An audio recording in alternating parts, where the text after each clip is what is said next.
Good morning, everyone, and welcome to Unity of Citrus Sunday Celebration Service.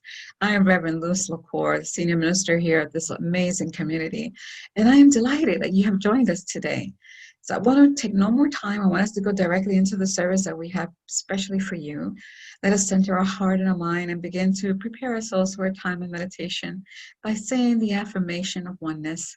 There is one power and one presence in the universe and in my life. God the good, all powerful, all knowing, everywhere present, right here, right now, God.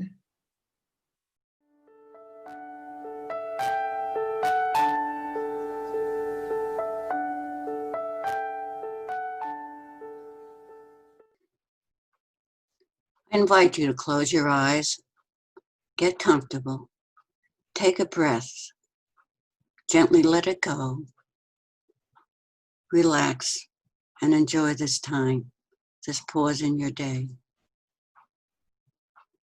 See yourself in a wide, open expanse, the sky blue and unending. You can feel the presence of the divine here. It is peaceful, quiet. Taking a deep breath, you lift your eyes to see a rather large hill nearby. The top appears high and distant, touched by clouds. There is a path leading up to the top, and you feel a call to climb the hill. The path appears irregular, winding, narrow at some points. You can see obstacles of rocks and small trees, but the call is strong. You keep hearing, "Come, climb me, climb me." Giving into the call, you walk over to the path. As you begin to start, you become aware of two figures standing at the entrance. They appear to be waiting for someone. Passing by, you acknowledge their presence with a smile, thinking they will not be able to climb in those sandals. They need shoes like mine to do this climb. The path is erratic, unstable, with loose bits of rock and shale. Moving forward, you find yourself beginning to fall, tripping over a hidden rock. You put out your hand to soften the fall. Suddenly, a large hand appears, grabs your arm, and stops your fall. It is at that moment you become aware that the two figures had been climbing right along with you. Who are they? What are they doing here? The thoughts linger in your mind as you continue onward. The path has become more difficult. In your eyes, the rocks have become huge boulders. The small trees, big also. You did not realize there would be so many obstacles to overcome. Fear begins to set in. Panic arrives shortly after. But there is a feeling inside of you, and you take a deep breath, and you calm yourself. Looking around, you realize the two figures are still present. You are curious. Who are they? You know they had helped you many times on this path, saving you from serious harm. Always there to help along your way. Pausing, you take in a deep breath. And feeling hot and sweaty, you decide it is time to take a break. You look around and you see a large boulder, and you go and sit.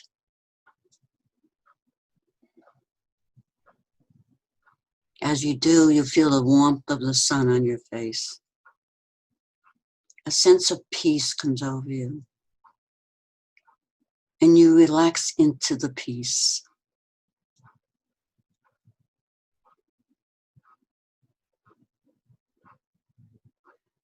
There is a feeling of accomplishment, this feeling of peace.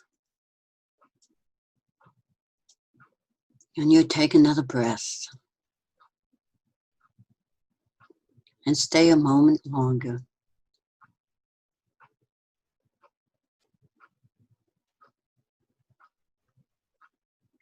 You smile. Yes, the climb was a challenge, but in the challenge, I learned to trust. You look around for your companions, having decided it was time to go back, but they are no longer there. And with this, you realize they were your angelic guides sent to support you on this path. You smile again, and taking another breath, you begin your return. And with this decision comes the realization that you need to be open to whatever occurs. To remember that whatever arises is the result of the journey. The challenge is to trust, to believe that when you fall, a strong hand will be there to catch and support you. Trust, be aware that the challenges are what strengthens you, even the falls, the stumbles, the fear, and the panic. They are guides to helping you achieve your goal. And that is reaching the top of the very high hill and the beginning of the next part of your journey. And you smile as you get to the bottom of the path. And so it is. Namaste.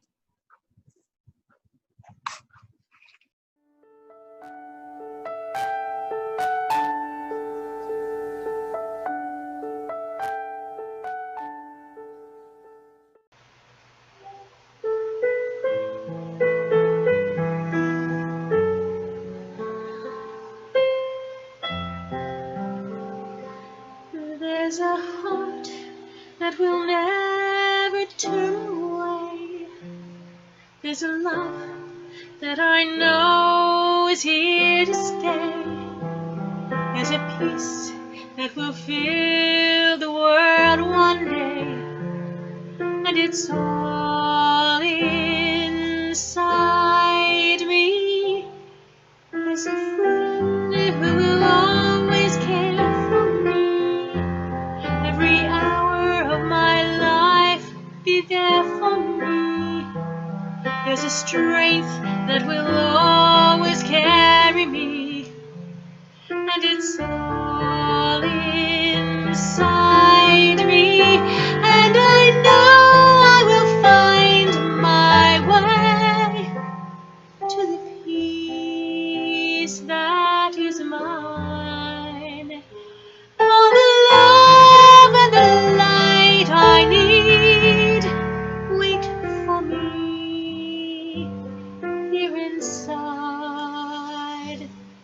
There's a faith that will see me through each day. There's a word that is here each time I pray. There's a song that will heal my world today. And it's all inside me. There's a spirit divine and ever free. will shine eternally. There's a dream of a world in harmony, and it's all inside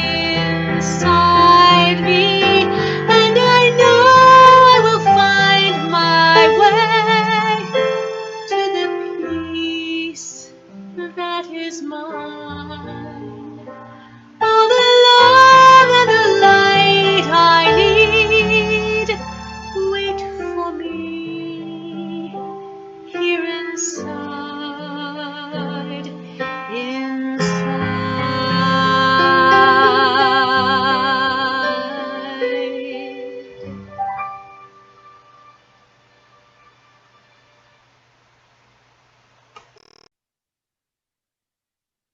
Welcome to week 4 of our 5-week summer series based on the book of Steve Kadir, Lessons of the Turtle, Living Life Right Side Up.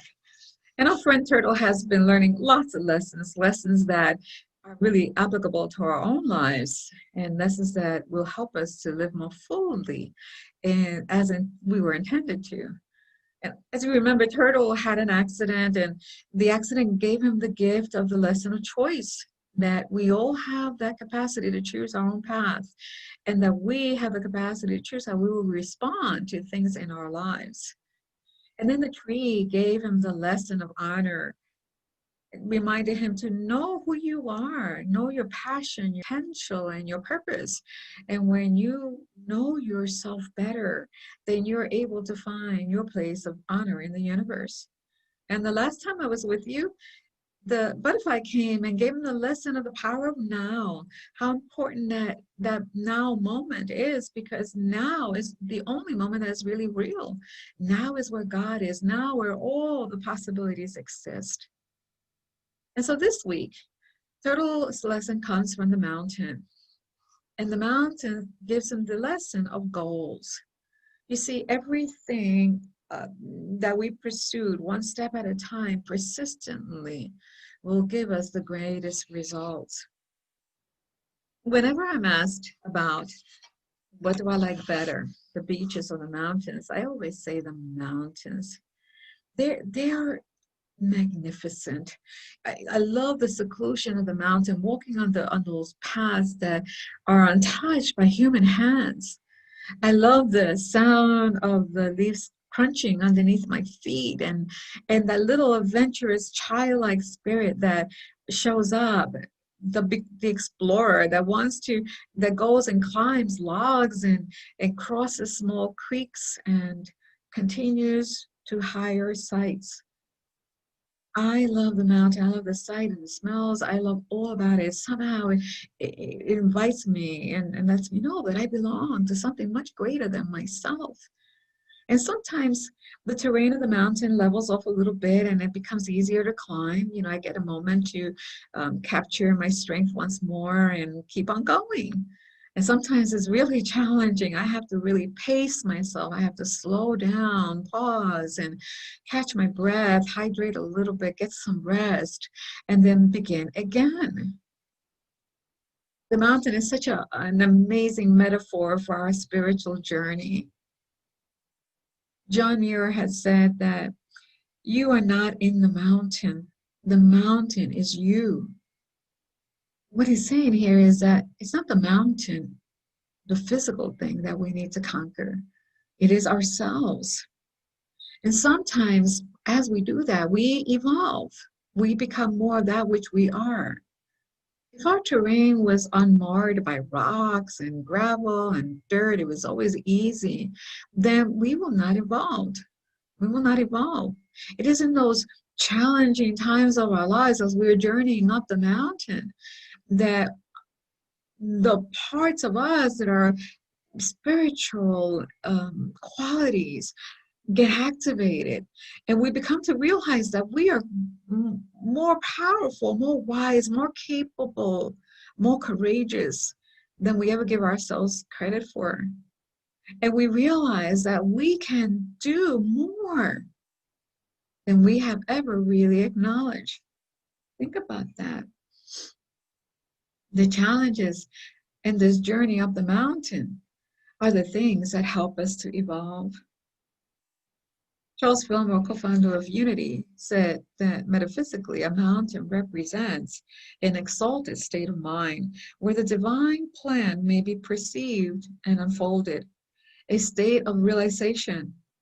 To climb the mountain, to arrive at an exalted state of mind where the divine plan can be perceived and unfolded, you must take one step at a time. So very true. Gadir says that what is important is that each of us know where we want to go and then take daily steps to get there.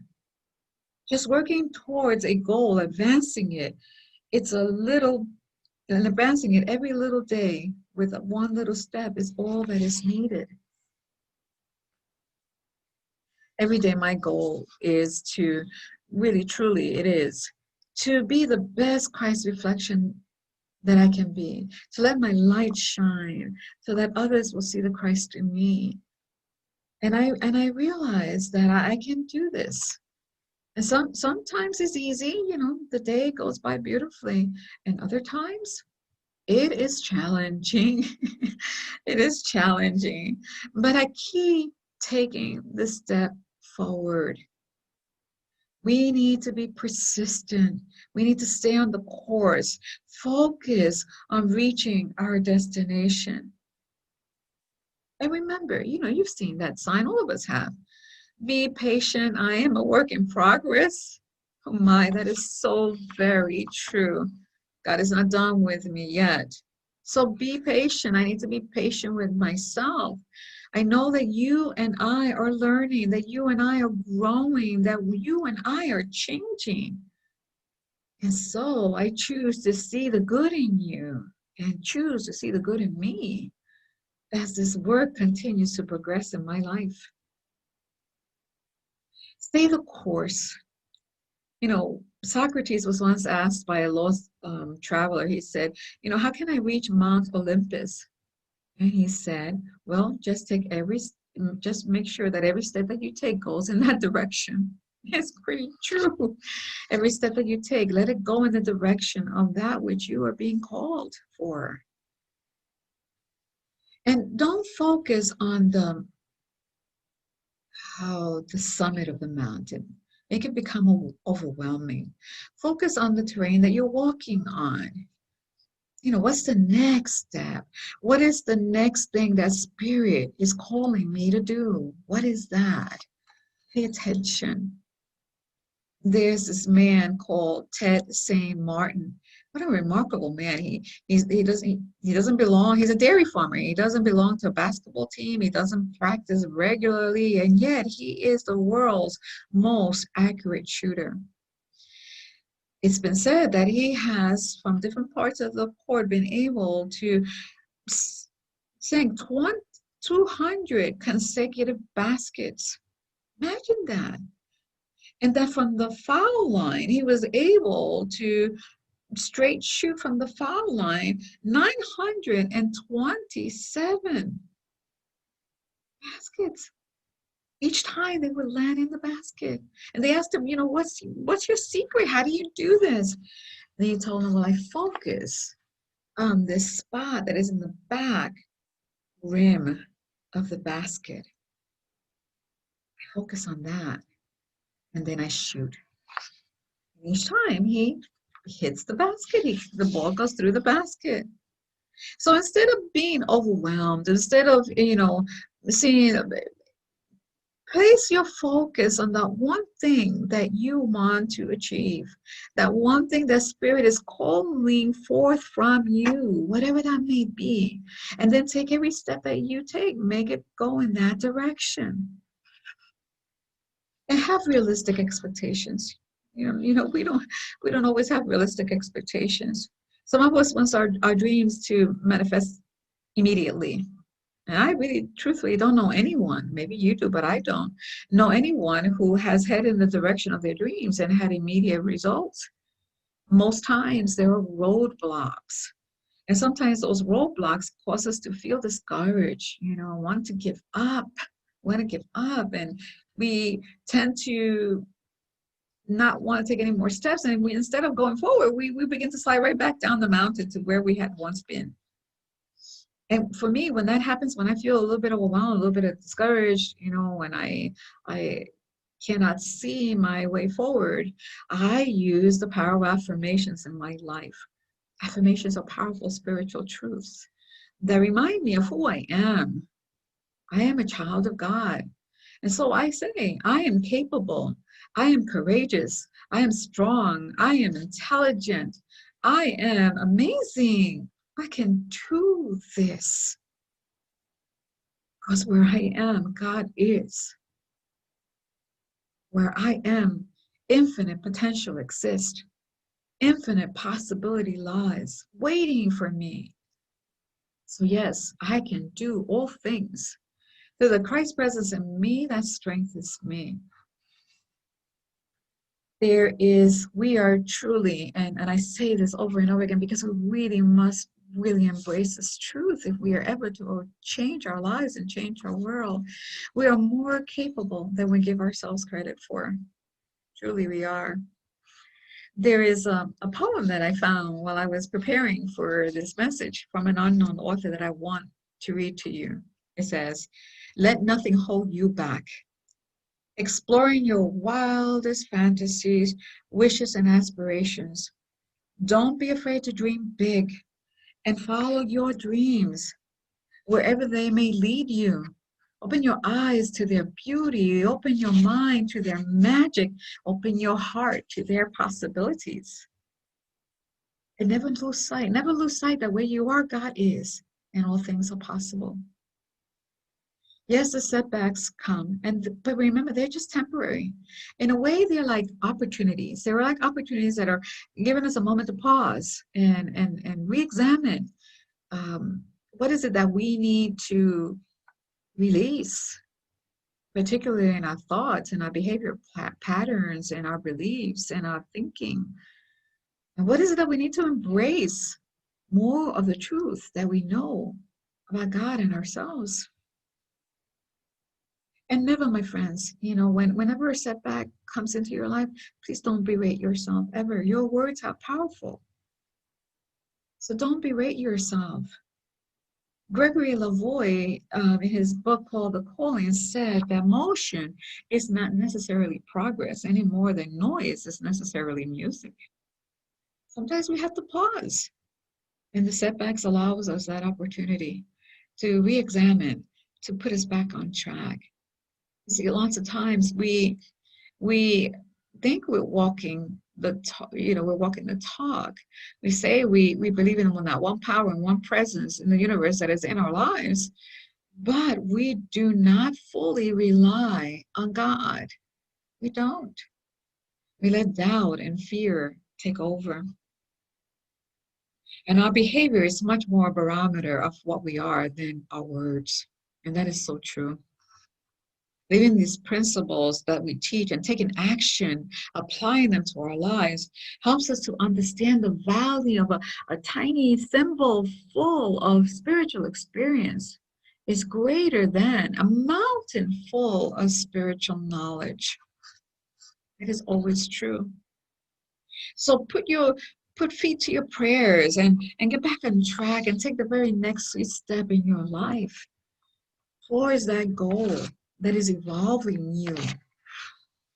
Winston Churchill said that success is going from failure to failure to failure without laws of enthusiasm.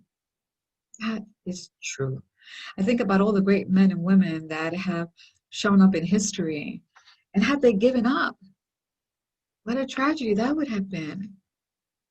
One of my favorite poets is Emily Dickinson, and she wrote 1,800 poems, and only maybe a dozen were published in her lifetime. Most of them happened years after she had transitioned. There was one that she wrote that I want to share with you I particularly like. It says, "Hope is the thing with feathers that perches on the soul and sings the tune without the words and never stops at all." Imagine she stopped writing. This poem would not have blessed our lives. You see, the activity of God is in us. It urges us, it moves us, and then we take action. And then the activity of God moves again and prompts us to take action, and we take action. And we keep listening to guidance from within. And then we need to follow it. It's a two-way street.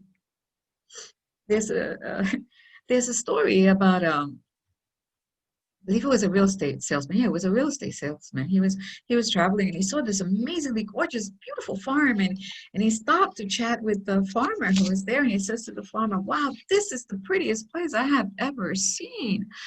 God has really done a great thing on this farm." And the farmer says, "Yeah, well, you should have seen it when it was God alone." What's he saying? What he's saying is not that God doesn't have power. What he's saying as the universe can only do for us that which it can do through us. That's very important. We are co-creators with God. The energy of God moves us, and we have to take action. It shows us the path up the mountain, but we have to walk it. That's the hero's journey. To overcome the challenges that show up that will evolve our soul, and to remember that all things are possible. We are floating in this sea of infinite potential, infinite possibility. We move and breathe and have our being in God. Nothing is impossible. And Jesus told us that. If you remember his words, he never said, with God, some things are possible. Never said with God, a few things are possible. No, he said with God, all things are possible to those that believe. It is the Father's good pleasure to give us the kingdom. God is the infinite storehouse of our good. So yes, we can achieve those things that we set out that are ours to do. If Spirit prompted us to do it, then it's ours to do, and we can do it. So I say to you that in this era of this political climate that we're in, to consider becoming a possibilitarian. Possibilitarian is someone that knows that all things are possible with God. In the book for Daria Brandy, she says that all that is necessary to break the spell of inertia and frustration is this: act as if it were impossible to fail. Act as if it's impossible to fail. Keep moving one baby step at a time towards that goal that is yours. If God gave it to you, the divine idea is implanted in your soul, then it's yours. Move with it. So are you ready to be a possibilitarian? If you are, then you need to practice being in the present moment, because the present moment is where all the power is. That's where God is. And you need to stay awake so that you can pay attention to the signs and around you. Spirit speaks in amazing ways all the time. And speak truth. Let your words be words of power. Speak truth. And finally, take authentic action towards that which is yours. Because we are in a pivotal human experience on this planet. We have the potential to create something different, something new, something amazing that will change our lives individually and then collectively change. And we are at a pivotal point in our spiritual community, Unity of Citrus County, to explore possibilities and explore potentials. What is it that Spirit wants us to become? Wow, what exciting times these are. Don't focus on all those other things. Focus on what is Spirit wanting to birth. I recently read that every community should have an angelic group of troublemakers. I thought that was really cool, because really troublemakers are not the ones that come to blame or shame or judge. They're the ones that see the potential, and they're the ones that move with that. They want positive change, and they ignite that positive change. And I welcome angelic troublemakers. I think that's a good thing. So be a possibilitarian with me. Make every step that you take towards your goal matter. No matter how small that step may be, you're moving closer. Focus on the terrain, not the summit of the mountain. Don't take each baby step at a time.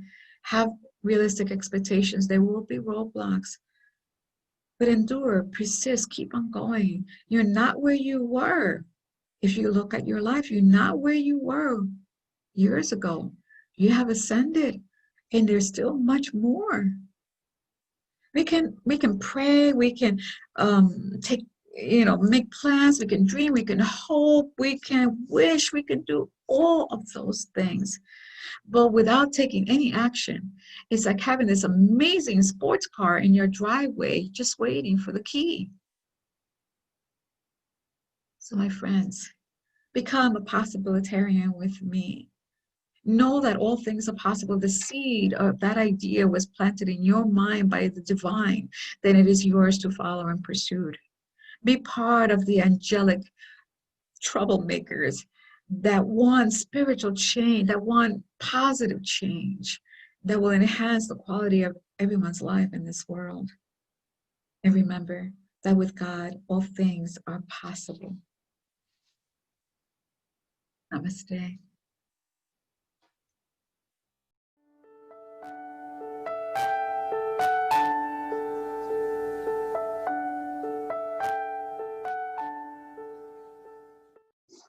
It's that time in our service now to give up our gifts, our tithes, and love offerings. We are so grateful to all of you who are with us today. Grateful for your giving, for sending in your checks, for contributing online. Your faithful support makes it possible for us to continue to come to you live. It makes it possible to do the work that we have been called to do. Thank you for your gifts. Please take your gifts in your hands and affirm your offering blessing with me. Divine love, through me, blesses and multiplies all that I have, all that I give, and all that I receive. I send forth this gift with my blessings and my love. Mother, Father, God, we thank you for this offering. We know it is given in love and received in love, and that it will move through this ministry with the energy of divine love out into the world as good. Each gift is blessed, heaped up, pressed down, and overflowing, for that is the law, and so it is. Thank you, God. Amen.